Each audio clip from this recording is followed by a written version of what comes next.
A big how do you do to all the Magic players out there, young and old. This is Max Nolan recording a video for MagicStronghold.com.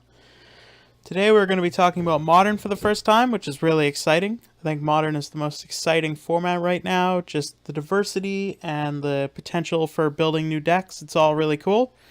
We are going to be talking about something specific today. The idea was actually brought up by Victor. I'm not going to say his last name because he might sue me.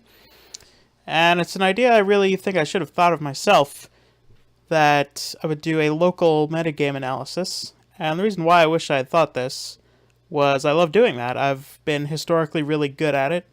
I think I had a 6 PTQ streak of predicting what the winner would be for constructed formats. Whatever it is, I'm just really good at metagame analysis. So I'm really excited to get to that, and let's do it. So I'm not going to go over every archetype that was at the most recent Modern tournament, although there was a total of 16 different ones, which is pretty impressive. I think that speaks a lot about Modern. I'm going to go over all of the decks that had a high showing there. So first off, we're going to look at Blue, White, Red Control. It was the most popular deck, although that is kind of misleading as Blue, White, Red comes in 2 forms. The first form here is a typical control shell. We've got some of the best counters Modern has to offer in Spell Snare, Remand, Mana Leak, Cryptic Command. We've got Burn Style Removal and Electrolyze, Lightning Helix, Lightning Bolt. And we've also got Path to Exile for removal, as well as 1 Supreme Verdict, 1 Wrath of God. Wrath of God is in there over the Supreme Verdict for Thrun. It's what most decks do. I'm not sure if I'm crazy about it, but this is a pretty stock list. And we've also got Sphinx's Revelation for some late game card draw. And as win conditions, we've got our 1 Ajani Vengeant. We can Snapcaster Mage some Burn, and the Celestial Colonnades. Then the second version of Blue, White, Red is Kiki Control. Now, if you're familiar with Modern, you're pretty familiar with the Splinter Twin combo. This deck is using essentially the same thing as opposed to Deceiver, X-Arch, or Pestermite. It's using Kiki Jiki with Restoration Angel. Accomplishes the same thing as Splinter Twin Pestermite, except the Restoration Angel is a better body on its own as opposed to the Deceiver, which is why the deck's playing it. So this is a really similar deck, you know, really good counters in Remand and Mana Leak, efficient removal and Bolt, Path to Exile, Electrolyze, and we also have Defense, Wall of Omens, and Restoration Angel with Celestial Colonnade provides sort of an alternate win condition. Kiki Jiki works with Restoration Angel, works with Vendilion Clique, sort of. Make sure that you sacrifice the right legendary permanent, and make sure you remember Vendilion Clique is a legend. A lot of people forget that. Kiki Jiki also works well with Wall of Omens. So the 2 kinds of Blue, White, Red, combine them together, and it had been the most popular archetype the most recent Modern tournament. However, split them apart, and the most popular deck is Malaripod. This is what a lot of people would argue the best deck in Modern. It does put up the most results. It's fairly consistent, and it's difficult to hate out as opposed to something like Affinity or Storm, because it can attack from multiple angles. If you don't already know, the kill condition, or the combo kill condition rather, is Viscera as a sacrifice outlet. We've got Malira, which prevents -1/-1 counters from being placed on stuff.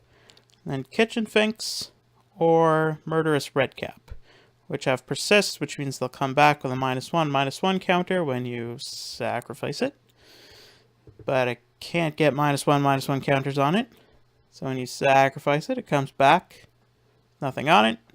Watch, rinse, repeat. Deck also just backs up as sort of a mid-rangey good stuff deck. Now you can beat down with Kitchen Finks, with your Linvala, your Shriekmar, your Reviarchs, and you ramp out with Birds of Paradise, Noble Hierarch. Gavany Township is really stellar in this deck for backing up your alternate condition. There's some other Birthing Pod lists. Not going to get into that now. Another popular deck was Affinity. A lot of people are referring to this deck as robots. I am politically opposed to that, even though there are 0 cards in the deck that have affinity. Oh, Thoughtcast, sorry. No creatures with affinity. So there you go. Thoughtcast is keeping the dream alive. This is very basic deck. You're playing a lot of cheap artifacts, Mox Opal, Memnite, Ornithopter, Signal Pest, Springleaf Drum. Then your big beaters are Etched Champion, Arcbound Ravager, and anything with a Cranial Plating on it. Cranial Plating makes even Inkmoth Nexus playable in this deck. Sometimes you can just hit for 10 poison all in one turn. So, pretty basic, synergistic aggro deck. Next biggest deck was one that's a little assertive, and I'm surprised and happy to see doing well, is Blue-Red Delver. So, as the name would suggest, it runs its namesake Delver's Secrets. Then we've also got Young Pyromancer, Grim Lavamancer, Snapcaster Mage, and Vendilion Clique as kill conditions. And basically what you're doing is just trying to be incredibly efficient and out-attrition your opponent early. You're going to be drawing lots of cards early on with Gitaxian Probe, Serum Visions. You've got some Burn in Lightning Bolt and Burst Lightning. You've got some counterspells in Spell Pierce, Spell Snare, Mana Leak, Remand. Basically what you're trying to do is stop your opponents from doing anything relevant in the first few turns, get them low enough that they're in burn range, and kill them that way. Another popular deck, is another one that I quite enjoy, is Obliterator Rock. Rock is a slang for black-green in Magic, for anyone that doesn't know. So this is similar to Jund, in that it plays just really good black attrition-y stuff with really powerful, efficient green cards like Abrupt Decay, Tarmogoyf, Scavenging Ooze. Corsair of Crufix is a new popular one to Modern because it's incredible. And the big difference here is that we're rocking Phyrexian Obliterator, which a lot of decks just have a hard time dealing with. Any deck that uses Burn as creature removal, if they want to kill it, they're going to have to sacrifice 5 permanents and use 2 spells. So he's the big advantage of dropping the red. I'm not sure which list is better. I think Jund is a more consistent deck, but I'll take any chance I can get to play Phyrexian Obliterator. It also runs more Treetop Villages than Jund, because Jund plays Raging Ravine, and I also love Treetop Village, so that's why I love playing this deck.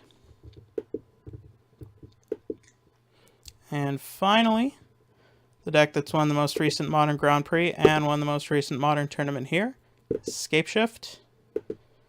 It is a combo deck, uses Scapeshift to sack a bunch of your lands.